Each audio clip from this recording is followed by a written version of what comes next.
Right, we're with Melbourne Instruments now. David, you've got some new features for existing products at the show. Is my hair okay, though? The hair looks lovely. Okay. Hair looks lovely, don't worry. Don't Yes, worry. sorry. First up, Roto-Control. So as of a couple of weeks ago, this now features Bitwig integration, right? Bitwig integration, it's a public beta at the moment. Yep.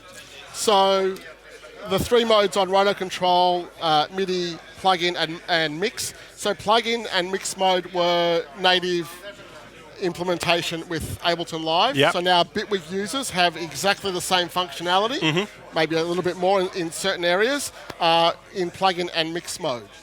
So in mix mode, same control as what we previously had in Ableton, which is all the track names and colors are all immediately grabbed from the Bitwig active Bitwig session. Yeah. So the knobs default to a volume, but we can change the default to pans, any of the sends that are available, also the buttons to mute, solo, and record arm as well. Amazing. Okay, so everything is coming from the active Bitwig session itself. Right. We also have the track focus, and again, it's bi-directional. So if I choose a track in Bitwig, it's reflected immediately on Roto-Control, with Roto-Control's knobs snapping to... Yeah, so things like naming, color coding are all reflected on the hardware. But even the parameter settings or levels immediately snap to the levels of that particular track. As there we go. Instant recall. Instant recall. Did I say that correctly? Great. Moving, we also have transport controls for Bitwig as well. And moving over to plugin mode. Similarly, we can learn plugins. We also, the great thing about Bitwig is that they have these remotes. So the remotes are automatically mapped to Roto-Control. So if you choose, a device with remotes, make sure it's open. It is immediately available with full haptic control as well. The great thing also with the remotes in Bitwig, if we go to something like this one here, Bitwig remotes have different pages for the different areas of, say, the device. Here we've got oscillator, and I can simply scroll through the different pages of remotes that relate to oscillator, filter, envelopes, whatever it may be for that device. And again, you can see values are snapping to position always. Amazing. I can also open up those remotes either on screen or by double-clicking the 2 arrows on Roto as well. Fantastic. So we also have the plug-in focus, so you can lock Roto-Control to a particular plugin and their controls, or device and their controls. What else do we have? We have the easy one-touch learn as well. We have the transport controls. We have, if we look at the automation as well, we can take over the automation at any time. Because remember, it's based on drone technology, so it's contactless completely. Just to rearm, to go back to the automation that was recorded, just rearm, and they reappear as recorded. There it is. Fantastic. I touched your hand accidentally. No, that's all right. I won't take it personally. Friendship. That's all it was. And so presumably Bitwig users can just download a new firmware update and get cracking straight away, Anyone can. So even if you want to say, try Bitwig with this, go for it, Fantastic. And we'll have more DAW, integration coming up. We're working very hard to get some more DAWs on board as well. Fantastic. So this is just the start. It's been, a great success. So wonderful. Great things are happening. So that's available now. What do they say? Watch this space. But we will have more stuff coming up. I know it's a shitty sales line, but there is more coming. Amazing. Right. And we're going to move over now to Nina. I'm going to walk behind you, Lucy, so don't worry. I'm wireless. But I'm also fucking electric as well, right? Because of this. So what's happened? What's new in the world of Nina since we last saw it? So what happened was we took a flight all the way from Melbourne. No, that's not the information you want. You want the Yep. information about here. Okay. So Nina was our first product. 12-voice, analog, full analog synthesizer, motorized knobs. This is where it all began. 4-part multi-timbre as well. Phenomenal sounding synth. You know the rest, www.melbourneinstruments.com. But kind of what was missing was a fully featured sequencer. Yeah. So I did have a step sequencer, which was functional, which was great. And because it is a synth module, desktop module, most people are using it with a great controller of their choice. So when I arrived at Melbourne Instruments, I thought, not just related to me, but one of the biggest requests we had was to have a really fully featured sequencer. So I'm going to try this in one go. You might have to take this multiple times, but we'll try it. 4-track, 4 multi-track, polyphonic, polymeter, polyrhythm, front parameter locking sequencer. Do I get a prize?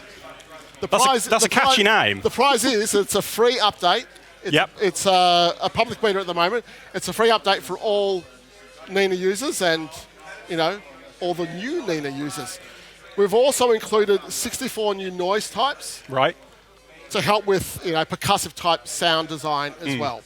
So all the sounds that you've got in Nina are available on the sequencer as well. Amazing. So each track, we've divided it to 4 tracks, 4-part multi-timbral, 16 steps. So up to 64 steps. They can be any length. Yeah. We've got things like different length, direction per track, track probability, multiplier, track voices. So each track defaults to 3 voices, but you can have up to 12. Okay. As long as it adds up to 12 voices, that's our limitation. You can allocate them how you like, yeah. Then we've got parameter locking per step as well. Okay. So let's make sure we're on the right and they haven't changed anything, Lucy. So what we're hearing is only from Nina, nothing else. I'll turn that down just in case. So we have 4 tracks, which I can easily mute and unmute. And you're already hearing that some of the noise types are kind of one-shots as well as being that kind of dronal, cyclic looping noise types as well.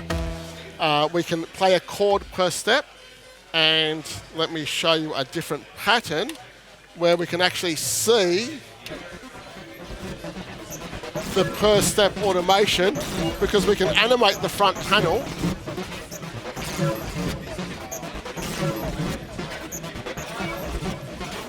But it's quite easy. Let's go back to so we've got an area of 16 patterns that we can perform and play with, whilst the internal memory can hold, 8,000 patterns. Yeah, and you can also chain patterns as well, really easily. And we have a change length, which means how many times the actual pattern will play through before it changes to the next pattern. Yeah. As well. It's a very performative bass as well. So let's go back to this pattern. If we look at the kick drum pattern for a moment. It's on track 4. Make sure you've selected the track as well, David. And here you can see the track. We've got 2 pages here, so this is a 32-step kick drum pattern. We go to page 2, right? I'm going to reduce this length to, say, 16. This will be easier to show you, okay? We can also parameter lock the different noise types per step. So first of all, let's do some start again, let's do that again. Front panel parameter locking per step. So I just hold the step and I dial. And you can see, although you probably can't hear it very well, and I go back and change that if I want. But we can also, we've got pretty much most of the front panel except for I think the main volume and the effect, but we've also got the morph that can be parameter locked. But we can also parameter lock the different noise types. So if I add some more steps,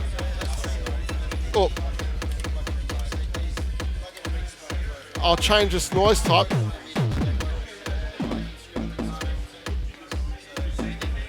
It's almost like a snare if I can hear it correctly. We've also got copy and paste functions.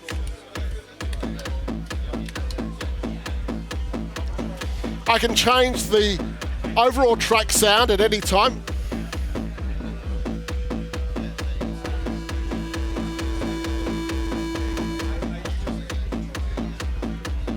But then I'm free to parameter lock each step and mix the oscillators, the noise, everything. I mean, only your imagination, right? What we also have is live automation, so like smooth recording of the front panel, which is just what we call live automation recording. Yeah. So now that it's flashing, I can now start recording any parameter smoothly. Let's do resonance. Oh, I see. Instantly just picks it back up again. Great. And those steps that have front panel data but no note value are flashing. Okay. So I can still go over the top of it and change it as well.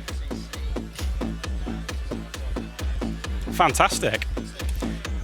And again, this is available now. Available now as a firmware update. It's a public beta release. It's a free update for all Nina users.